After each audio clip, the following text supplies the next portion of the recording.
there's another badge somewhere that she could get. She's trying to get full on.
Yeah, are you gonna bring all the bags up? You got all the. I appreciate it, bro.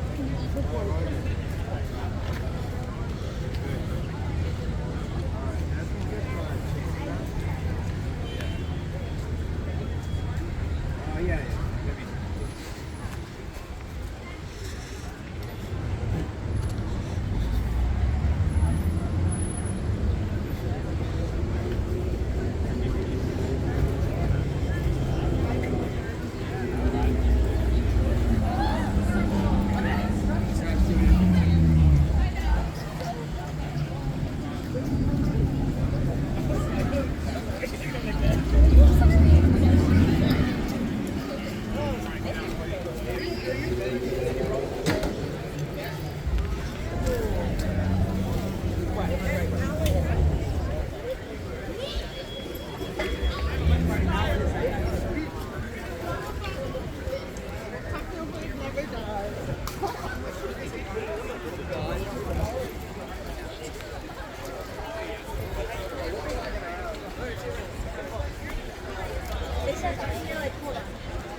So cool.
this guy say? No, I was so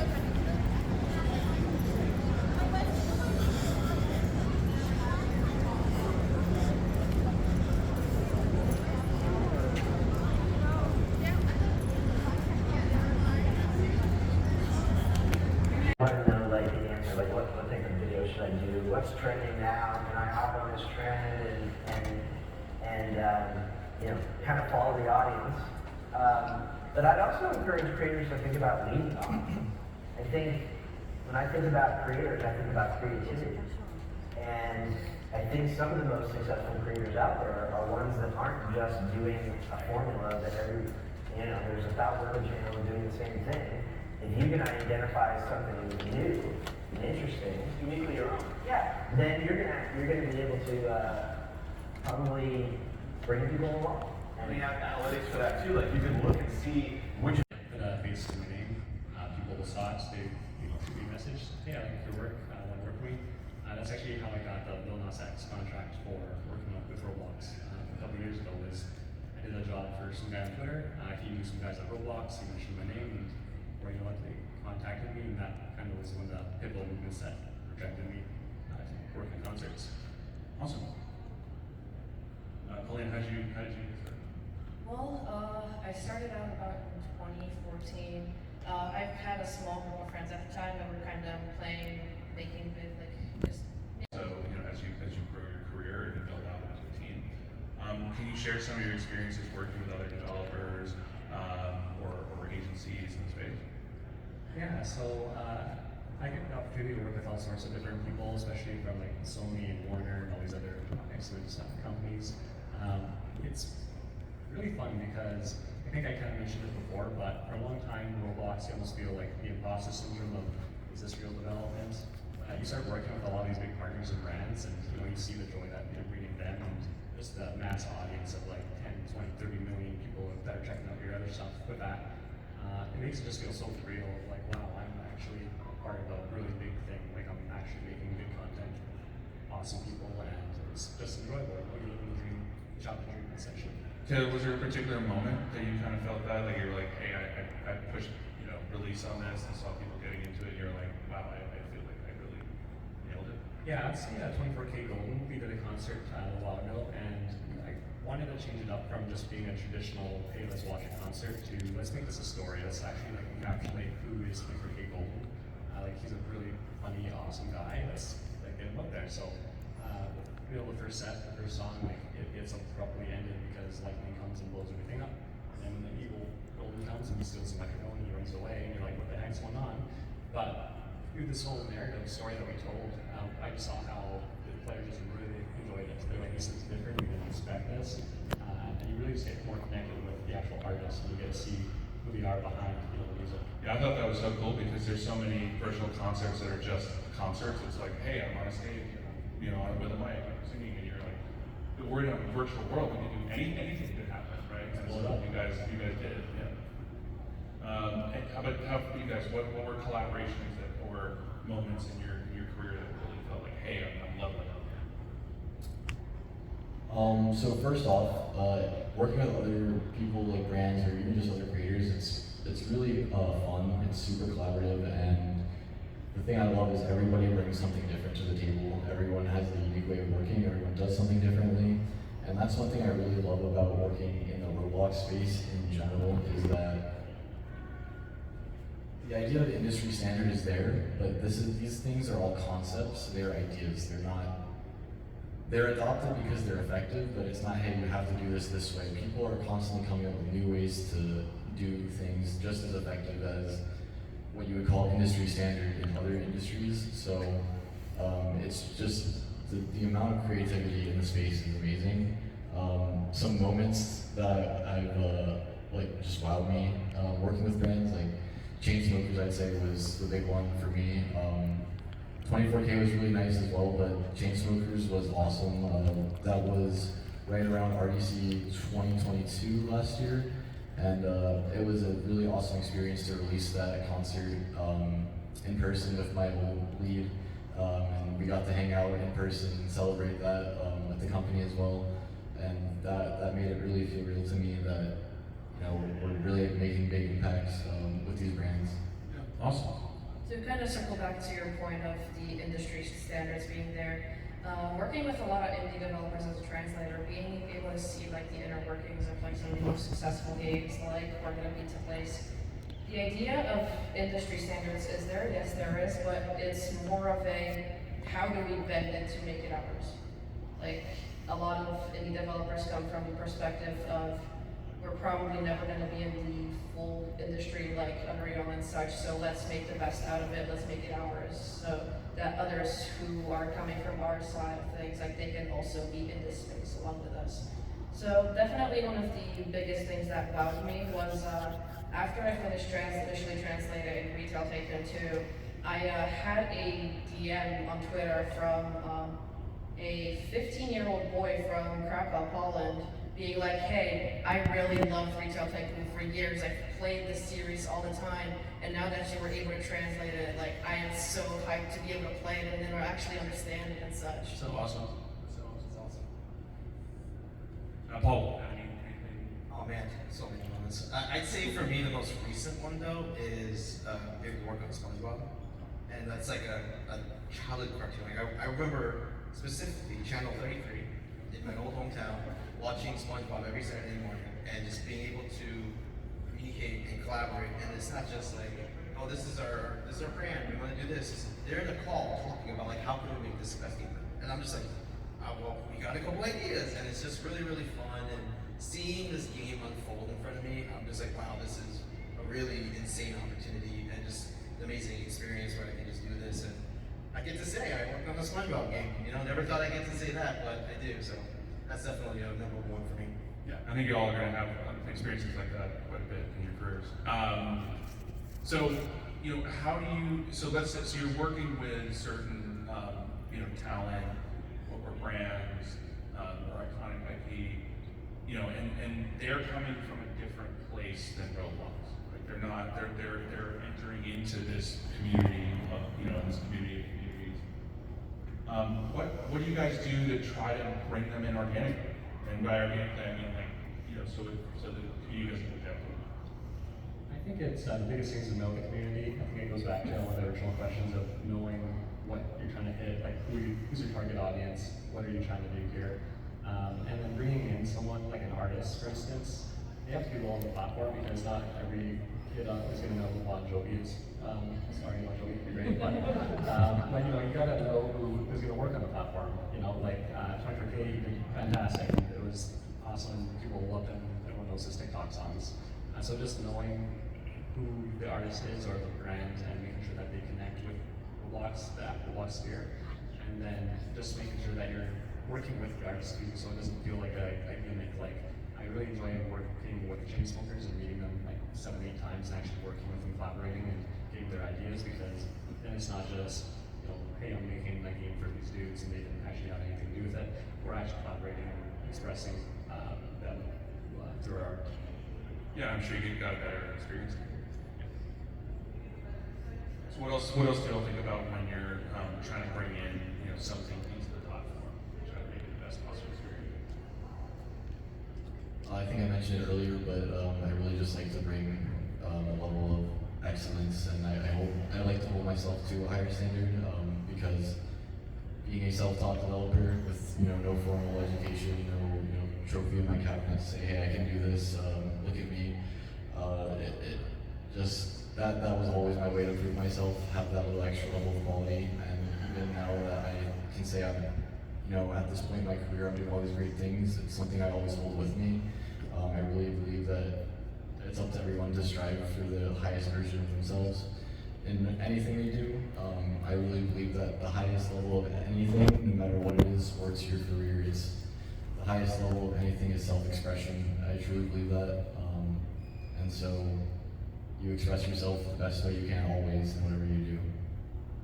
So like when you're applying that to a particular brand, you're like, look, if I'm going to do this, if we're going to work on, say, you know, 24 Golden or Sonic or NFL, like it has to be quality, right? And you have to feel like you're proud of it. Correct. Like I want to release work I'm proud of. I don't want to just be like, hey, we got a brand deal that all we have to do is release this concert. Let's just, you know, put in all the lowest things, lowest common denominator things and throw it out there. I wouldn't feel personally proud of that work. I wouldn't feel content with myself. It's not, you know, something that, and that's the thing. If you're truly passionate about something, you should always be putting in that level of quality. And to go off that a little bit more, like we got this far because like most especially self-taught, and we worked hard. We are continuing to work hard. We kept getting our skills up and up and up. Why would we just stop getting our skills, and why would we stop continuing to add on to our skills and abilities? Like at that point, you're just become lazy, in my opinion. Like you should always be aiming for perfection, or you know, above perfection.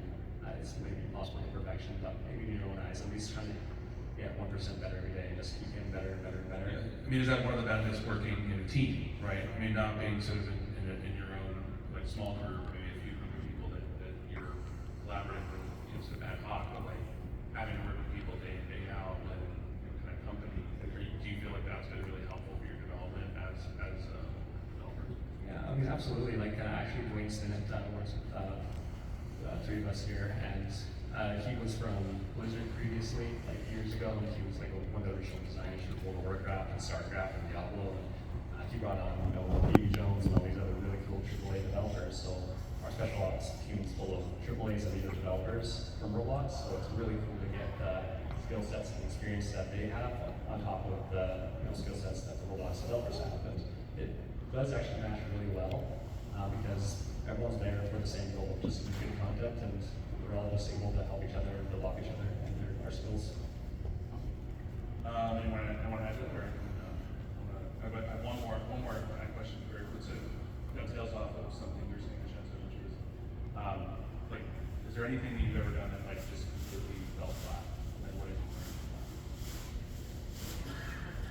learn? Before Game Jam, many games fell flat, and I think that sort of led me to the conclusion I had over time, where you really need to hold yourself to a level of quality, not only for yourself, but because if, you know, think to yourself, if you want to play a game, right, you don't want something that has like bugs happening all the time, or it just doesn't feel nice to play. You want something that you don't doubt the quality of it. It feels like a game and you're playing it. So, yeah, yeah. Yeah, go ahead, Paul. So it's kind of a cop-out answer, but I'm gonna say it anyway. So there was a project we were working on, very specific. It is called Weapon Crafting Simulator, and we had this whole, we went back and forth, like multiple different systems of like, how do you get these weapons? How do you make these things?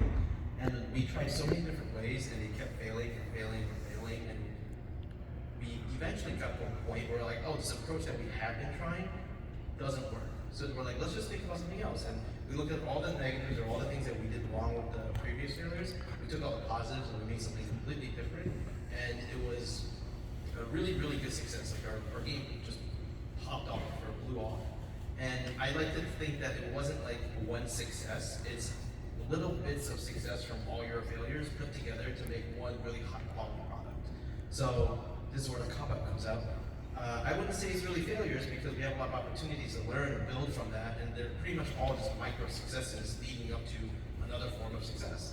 So that's what to throw in there. So it's a really cool opportunity. You kind of smile at every step. Yeah, I mean that's the wonderful thing about game development is it's iterative, you know, so it builds on. So it's not like, hey, I made a thing and it broke and then I can't remake it. Like you have to. The process of developing, just like say writing is rewriting, developing is redeveloping, iterating and changing, and, you know, experimenting. Cool. I think we're getting close on time. I want to like one more, you know, sort of lightning round here. I think, you know, people here hopefully are here because they want to learn how to actually make a career out of it. You know, I think maybe just everyone has one sort of kind of actionable tip or suggestion they want to share with the audience. I'll go first actually. So the way I got into the entertainment industry period, and it just sparked me because again, Vincenzo said program. I got a phone call, you know, from I was trying to find an internship. I got a phone call from someone, and they said it was a film director. Do you know how to use Photoshop to stitch photos together? Yes, absolutely. And I'm like, they're like, when can you be here? And I'm like, I'm busy right now, but I can be there like in late afternoon, right? And I have the phone, and I basically went on the internet and actually looked at how to stitch photos together in Photoshop. And I did. I figured it out, and I went in and I, got the internship, and that turned into a job, et cetera, et cetera, et cetera. So sometimes it's okay as long as it's not a huge thing to fake it until you make it. That's actually a good one, and I've been there. I think we've all been there at one point or another. My biggest thing would be work on a portfolio. Just do what you like, make what you like, and just put it into a little portfolio. Put it on Twitter, put it on that little file, because that's usually what's going to get you a job in the Roblox sphere, especially if they want to see what you work on. They want to know what games, what art, what your skills are.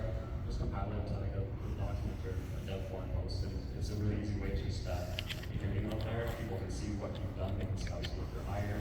I think that's the #1 way I've ever gotten commission work, just people coming across my portfolio. Yeah, awesome piece of advice. Well, before you make a portfolio, you've got to get the experience first. So definitely don't, like I mentioned earlier, do not feel afraid to experiment with anything. As I mentioned earlier, I am literally like a kind of a jack of all trades at this point. It helps a lot with my job too. So like a lot of the experiences that I have taken from all the other things that I have done now translate pretty well into helping out Taylor and Vincenzo for them to be able to perform their best each every day. She saves us. Yeah. Well, I think you guys got my message about striving for perfection. So I'd say one piece of advice I give for everyone is if you really are passionate about something, it doesn't have to be game development, it can be anything.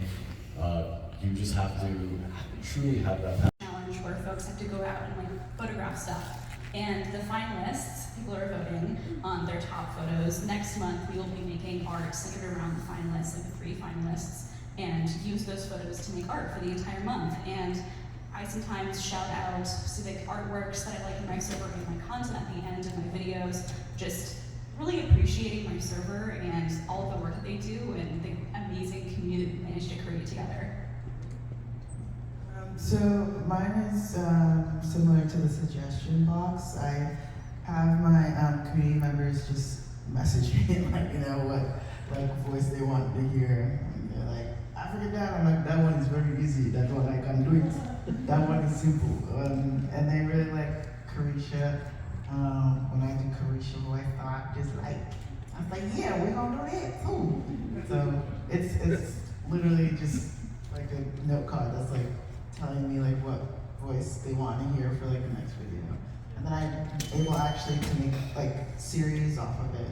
So I have a series right now where it's so I'm Nigerian, so my mom is walking in on me listening to a song that she would not like hearing, because she's a minister.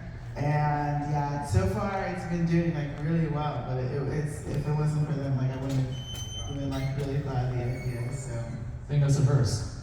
Just kidding. Guys, where's my mother? I'm gonna get in trouble, please. Yeah, I think honestly these match up very well with the things that we've been hearing from other creators who use Discord as well. That this almost feels like you have your most lead-in, engaged fans on speed dial. Right? They can give you feedback around things that you have an open question around. You just want a good pulse. You want a gut check. This thumbnail better? That thumbnail better? Does this title make sense to you? Would you click that? And I think there's so many different variations of that creators can actually flexibly kind of extract all of these insights from their biggest fans, essentially. Cool, so a little bit of a segue. Last year, Discord launched this feature called server subscriptions, and this was a way for creators to offer perks and exclusive services for sale directly to their community members on Discord. And our goal for this product was really to help creators that take control and ownership over their revenue streams. And since launch, we've seen a lot of success, and we've already paid out millions of dollars to thousands of creators who've started using this.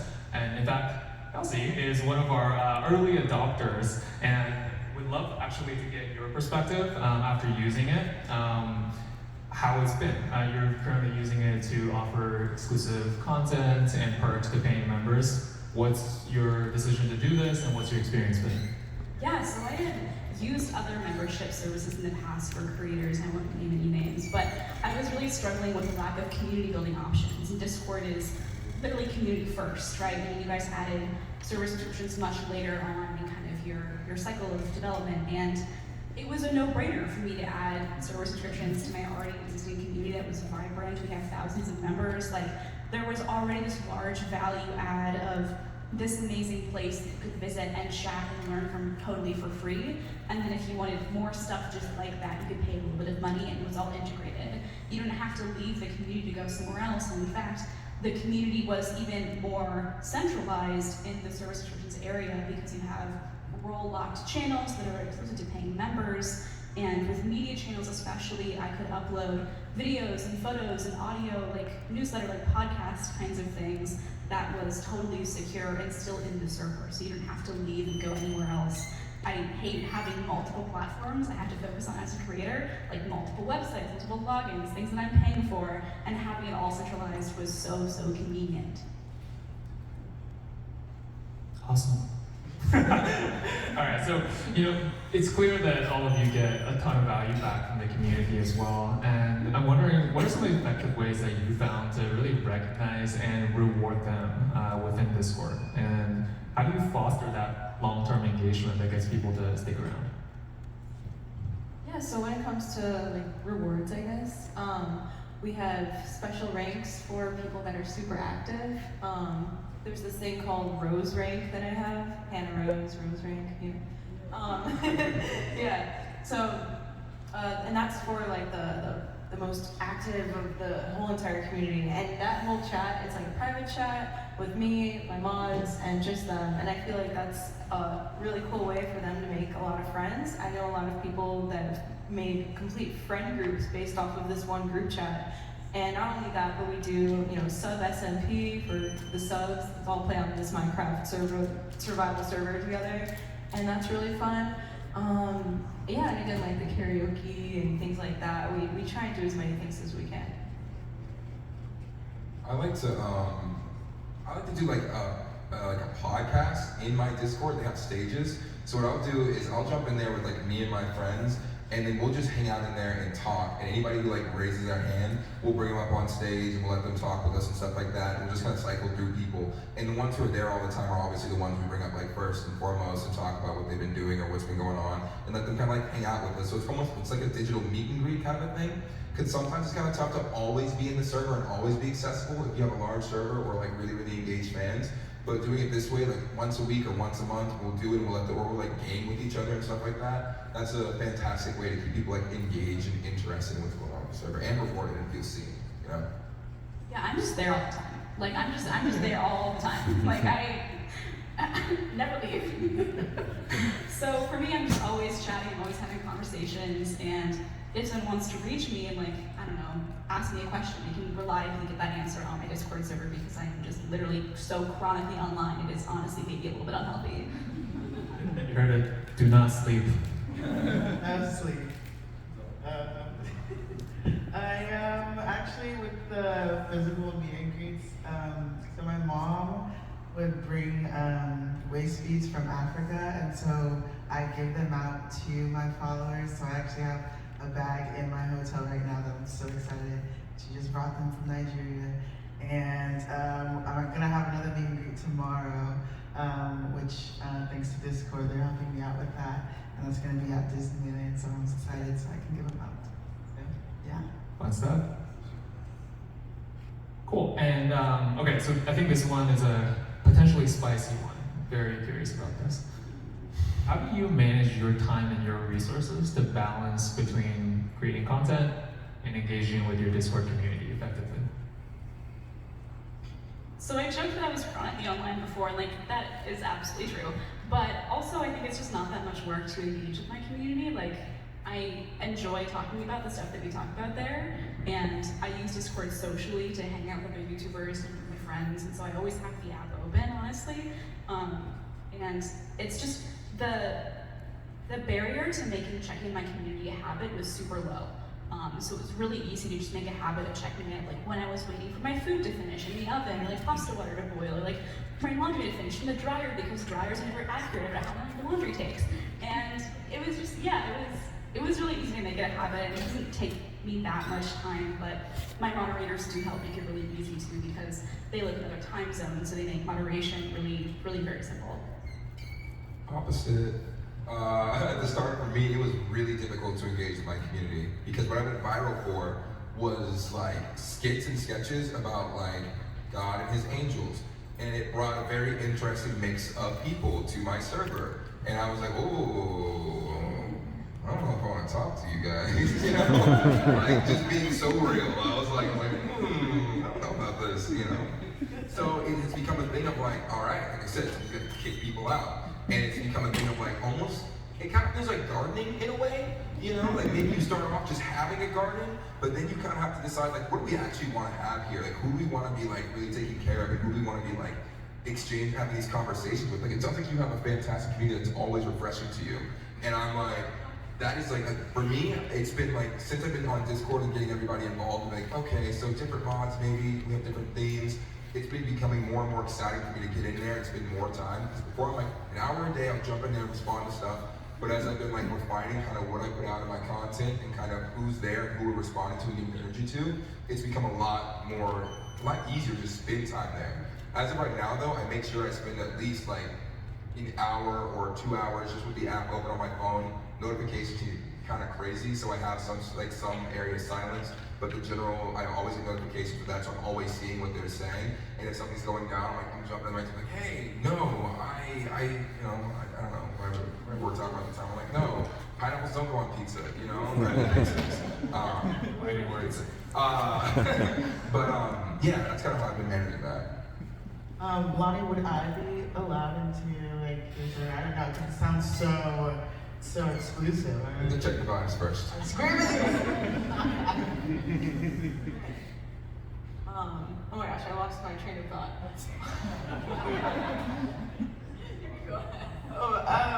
I just have a time where I check my Discord because trying to balance with all the other things I'm doing, sometimes it like gets lost in the sauce. So I make sure that I have a certain time where I spend with my community.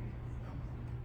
Yeah, I was gonna say, I have some of the best mods ever. I feel like they just carry the whole server. They are always active in every single chat, making sure everyone's getting, muted if someone's saying something bad, if someone's saying something nice, a cute little reaction. They're always so great and so sweet. And I think that I don't know what I would do with my server without mods, because I'm streaming so much.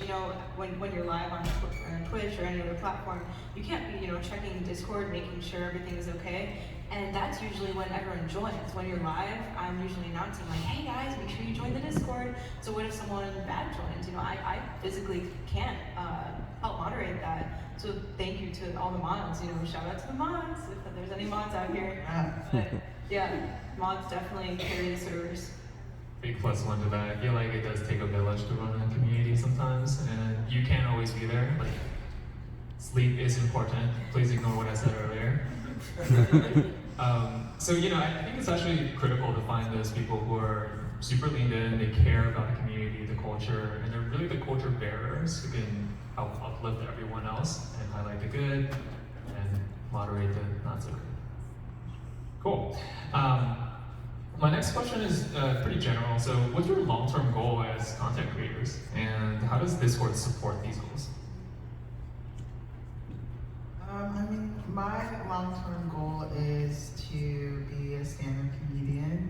And so it's really nice because then I can tell my community like if I'll be in a certain city and I'm doing like a certain show. Like here, like if I were to just have a show like in Anaheim, I can like let them know that I'll be there. And then also the possibility of streaming through Discord so that the people that can't be there can also see. So, my long-term goal is to be a producer and like run a media company. And honestly, having Discord there to basically like bounce these ideas off my community, come up with these ideas with my community, and like have my community just like put forward ideas, artwork, whatever the case might be, makes it like so simple and like it creates this like cycle of just like motivation and inspiration.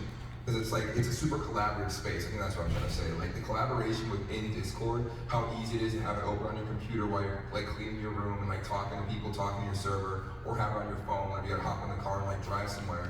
Like that level of community and collaboration is something that's so essential to what I want to do and the type of content I want to produce.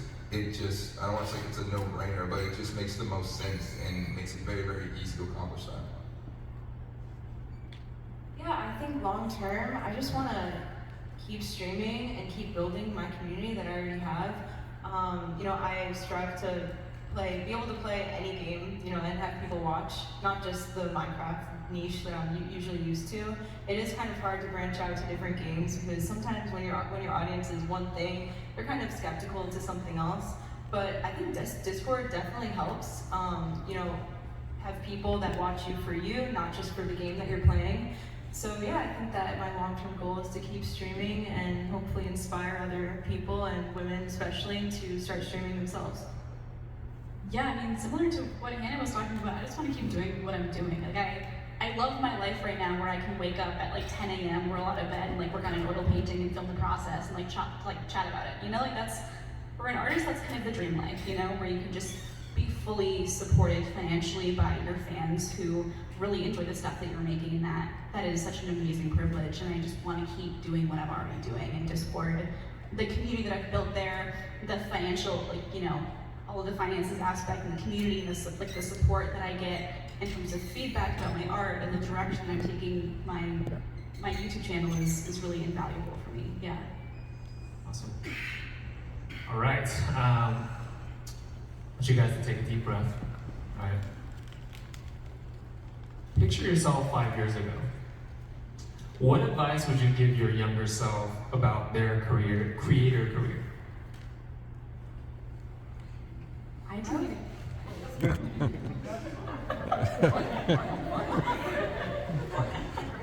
I didn't even know I wanted to be a creator 5 years ago. I was pursuing a degree in political science. I didn't think being an artist full-time was possible for me. I don't come from a lot of money, so my parents were like, that's not a thing that you could do. Like, forget about it, you need to get like a real job. And I did it on a whim. I started my channel in 2020 and it became my full-time job. And if I could go back 5 years, I would just say start earlier and see where that takes you, because you really never know where your life is going to go. Yeah, I would say I would tell myself not to be so afraid to just put content out there. I used to be kind of wishy-washy about like, oh, what if this isn't good enough? Or what if this doesn't turn out right? Or what if people don't like it? But I realized, you know, just posting as much content as you possibly can, and following your heart. Yeah, I know it's cheesy, but it's true, it's true. Just posting everything that's like true to yourself. And if I went back 5 years, I would just tell myself to stop being so scared and just to do it. Here's the problem. I never grew up, so me and my 5 self, I don't know, it's she right here. So, yeah, I did.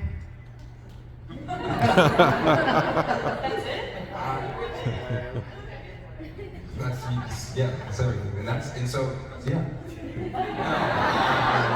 I would tell myself like I'm a chronic overthinker, and I think the best advice to give myself is like set limits for yourself. Like I think that sometimes, if I just like plan this more or think about it more, I'll get the solution, I'll make the right script, I'll hit the right idea. It's not how it goes. I wish I would have told myself, hey, give yourself like 5 minutes to come up with the idea and just start. Like just start, like sooner, like you said, just start sooner, you know? Like there are people out there who are far less qualified than anybody in this room who are maybe making it way further just because they started. So I think that's the encouragement, just start. You don't know where it's gonna go, you don't know where it's gonna finish up, but just start. That'd be my advice. You gotta have the audacity. And a lot of people have a lot of audacity. And a surprisingly low amount of skill. And they are thriving, so we can do it, guys. Yes, we can do this. Excellent advice. All right. Actually, that's about all the time that we have here. And I'm just, we're coming up on time, so please give a round of applause to our remarkable.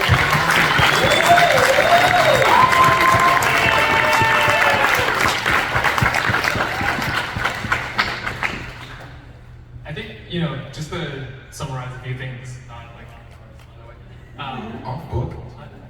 going off script. No, but I think, you know, I think one thing that I really heard from all of you is that there's tremendous value in the community, whether it's them actually helping you to push your own creativity, or just being there to kind of support you on your journey, whatever stage you're at. It takes time to cultivate, right? And there's no one size fits all. There's no one playbook that you can copy from other creators. Sometimes people who get into the community aren't exactly the type of people you want in there, maybe because of the type of virality that you cultivated, right? But at the end of the day, they're there for you, they're your super fans, and they offer you a level of insight and depth of understanding for who you were sort of creating content for, that really is very unique to Discord. So thank you again for sharing all of your wisdom and your energy with us today. All right, before we part ways, I have one last surprise for all of you. So, since we launched server subscriptions in December of last year, we've actually heard a lot from creators who've expressed wanting to monetize in other ways on Discord beyond just a recurring subscription. And I'm excited to share that we, in the coming months, will be exploring. And that's other people. And ultimately, you just have to remember what your whole reason for starting social media was.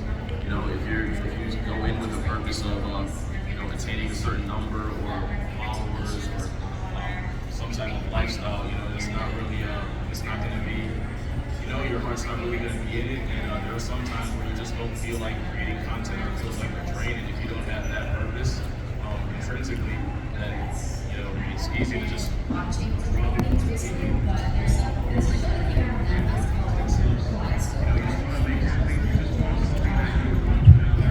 Black Mirror is really interesting. I know they just came out with a new season, I haven't watched it yet, but there was one episode that was kind of like choose your own ending, and I thought that was really cool. And like I might have to do something like that in one of my videos sometime. So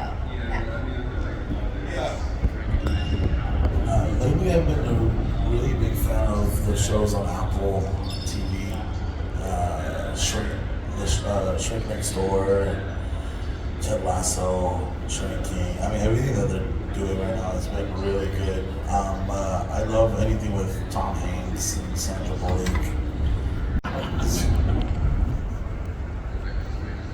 Hi, my name is Hilda. I'm just wondering what kind of lifestyle or mindset changes have you implemented that you feel opened you up to more opportunities?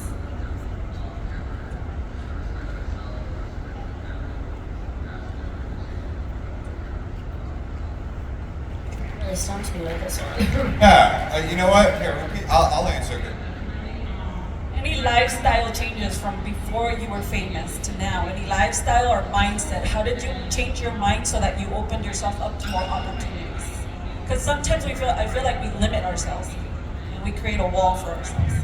Yeah, I'll answer that one first. So I definitely have become more confident in myself, and that has really opened me up to more opportunities because I was really scared for people to judge me and like think I'm weird and crazy, but nothing's awkward unless you make it awkward is what I like to go by. So definitely just overcoming that fear of people judging me and what they think has definitely opened me up to some really cool opportunities.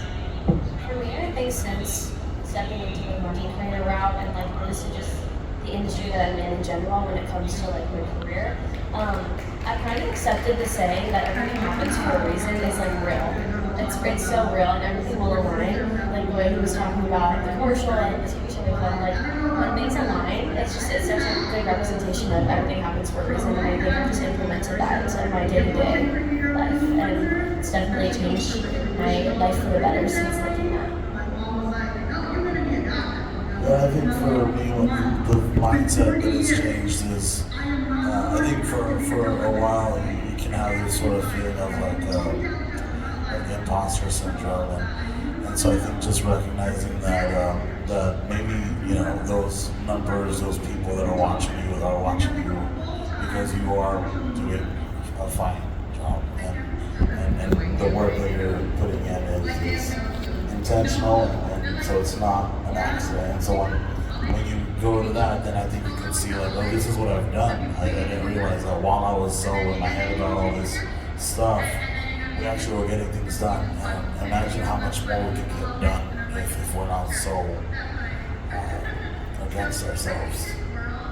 Do you have any advice for everybody here as far as how to find that confidence to put yourself out there and open yourself up to those opportunities?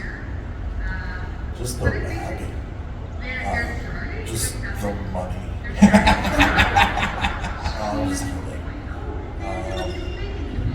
No, I think that, you know, if it's something that you love to do,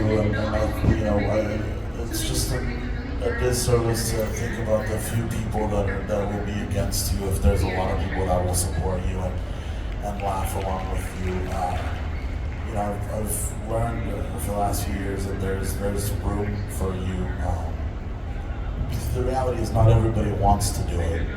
And so if you want to do it, I think that it feels like automatically there's room for you. One piece of advice I would give is just be your authentic self and do what you're passionate about, because that will really carry you through your career. And it helps not to get burnt out when you're doing something that you love, because you're always excited about the next video, excited about your idea, so it will really help you keep pushing through. I always tell myself you only live once, so if you don't take the opportunity that's in front of you, like not even that, like you just have to. Like everyone has their own path, and everyone has their own path, and no matter what it is, everything's gonna be okay, and everything's gonna work out, and if there's an opportunity in front of you, you gotta take it. So if you only live once. All good advice. And similar to you, Gia. I mean, telling my family, I had a similar situation where I never told them. Thankfully, my dad, kind of just, did his thing. wasn't too worried about trying to figure it out. But my mom, she was the one who was trying to investigate. She doesn't know how to work FaceTime, but she was looking, trying to find me, typing in random YouTube channels, and then she kept coming in my room. And she was like, "Is this you?" I'm like, "No."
Howdy. My question's pretty simple. Analyzing all this data seems very time-consuming, very difficult. Are there any AI tools that you guys are using to analyze data? Yeah, so it's one of those things that we've obviously started to look into it, and theoretically it should exist, or it will within short order. there's nuance there, and like, you know, some of this is just like a compiling thing. At this point, I don't know that it would save us that much time, just like in terms of like, because you have to get the data, and most of the cost and time of this is the manual entry.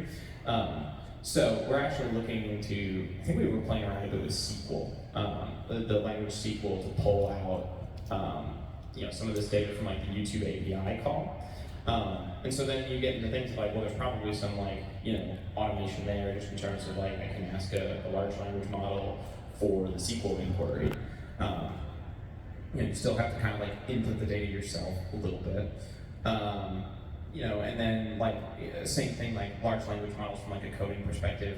I think it's starting to get to the point where it can associate correlations with some of this data. It's one of those things that like, you know, from the visualization perspective, I don't know that it'd be hugely powerful. But like that is something that like we're keeping in mind.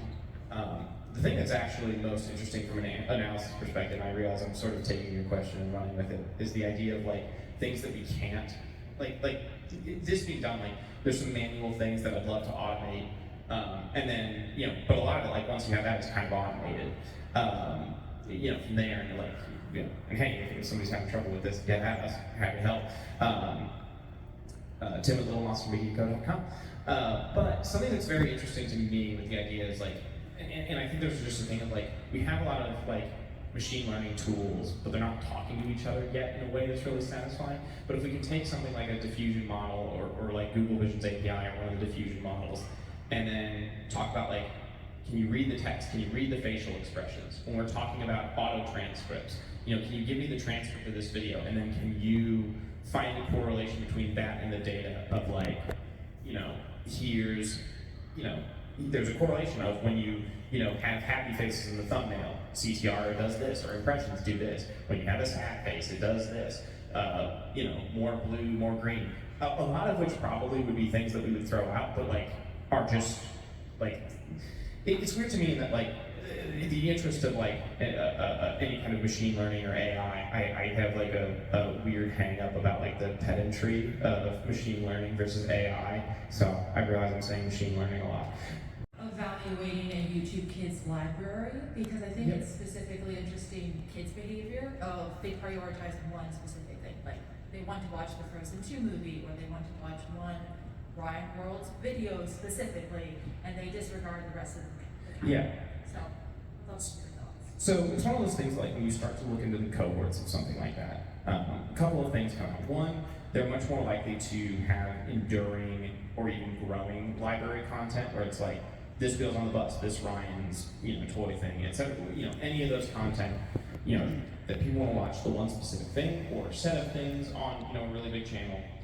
I'm sure CoComelon has, you know, more than one video that gets repeated over and over and over again. And then you get weird things of like, basically, you know, a compilation, a 60-minute compilation, and they will have, you know, the same lead-in video with like a slightly different thumbnail. So you get all sorts of things like that. The weird thing is when you have something that it tends to grow over time, if you plug it into a mathematical model of what's going to happen, it just sort of is like, oh yeah, your views are just going to explode and you'll take over the world in 5 years. And it's like, Never ends. Yeah, and then you're like, oh, well, what should I do based on, you know, things like just throw anything at the wall, it's all going to work, it's all going to go, you know, up by 400%. So it's one of those things that like, obviously there's lots you can do to evaluate kids' content, and you start to get into, I spend a lot of time thinking, what character is being featured? I used to do a lot with kids channels, so what character is being featured? What's the leading song? How long is the compilation? Are there spots in this compilation where retention drops off? Do they skip this song? If we mix mediums, do we have live action versus animation? Mostly, like from that perspective, it's not that kids' content is not able to be analyzed. It's just that from a predictive sense, you can put it in the model and you'll like get a number return. It's just one of those things that the answer will always be you should just upload a video every 5 seconds in perpetuity, because if theoretically it's doing what it says it's going to do, then the sky's the limit. Provided that that's kind of true generally. If it really truly is just one video, then you might actually be able to isolate that out and get kind of a more proper predictive thing.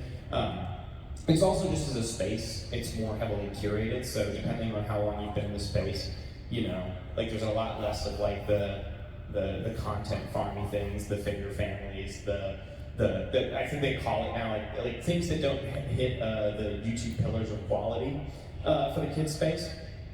It has a lot more manual curation, and there were a lot of effects of like, hey, you know, first it was like we're gonna like obviously there's been a lot of changes over it, but like they started with like we're gonna have like less prioritization around things with low quality, and then I think they started getting removed from the kids app, and like there were a whole bunch of effects of like as they pulled that stuff out, like a lot of the connective tissue of recommendations got interrupted, and suddenly you have, you know, like kind of the Wild West. So I think there's also just like some concern about trying to predict it, just on the standpoint of like, clearly it's a more manual experience in terms of its recommendations, because it has to be, because it's trying to be safer, so it can't be all that algorithms. And then back in 2019, 2020, when the whole COPPA thing went down, obviously it got a lot more buttoned up in terms of what they were able to track. So like we just can't rely on it as much from like a predictive standpoint. So it ends up, that's one of the spots where it's like you have to be just a lot more manual in terms of like looking at the value proposition of each video, looking at the click rate, looking at the retention, and just really pulling that data in. And it can still sometimes feel weird and annoying and arbitrary just because it's like, oh hey, we changed up the kinds of content that we're recommending. And it's not that your content's bad, but there was content that was recommending into it that was, and now that's kind of disappeared from the platform. Taking me back to when I was on the channel where we got content picking up with social content, and it was just like, that's not the audience I want coming to the channel. Yeah, so, well, was that, I mean, wait, was that like on the kids app? I remember you talking about it. It was not on the kids app, fortunately. Okay, I was on this. So, yeah, so it's one of those things that we have a lot of experience predicting. Is just like, I can't do this specifically with it, unfortunately. Yeah. I think that's basically takes us to time, doesn't it?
I feel like the spirits over there.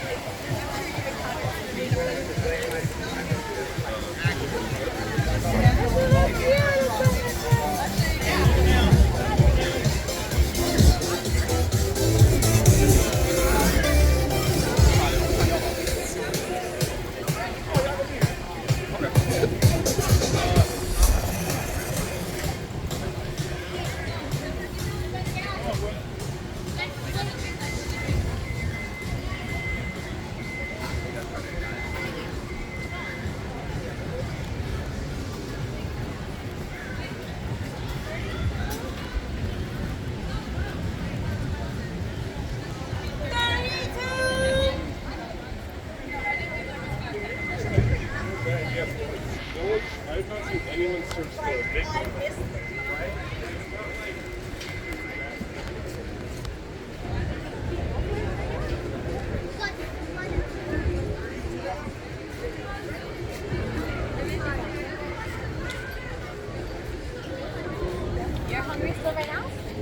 37.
That would have been even better.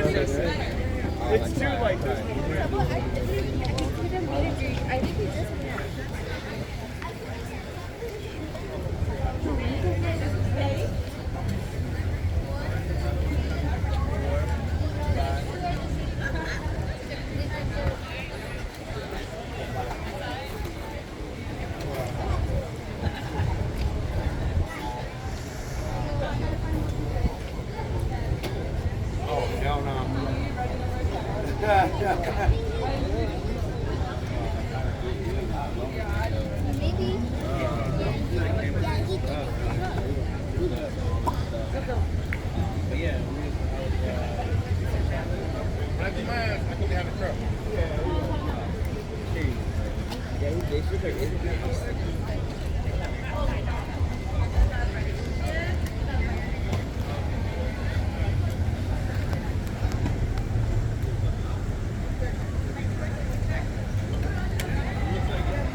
You want to pick the next one? Sure, I'll pick the next one. Alrighty. Next we have 317106. You hear gasps. Alright,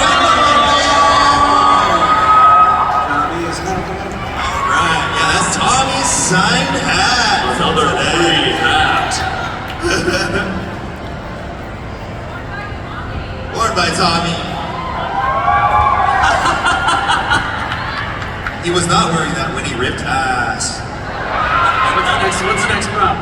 Is it that hat? Yeah, he went this hat. Signed by Spencer. The number is 317116.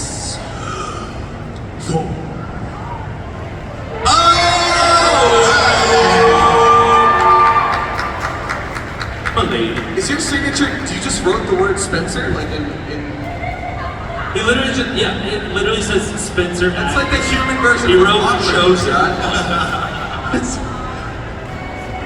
Congrats! Alright, what's the next prop? Oh, I think you should introduce what this prop is. What is this prop? It's the Frankenstein skull that smells very much like a latex Halloween mask. Yes, it is.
I was never been back. It's a better product.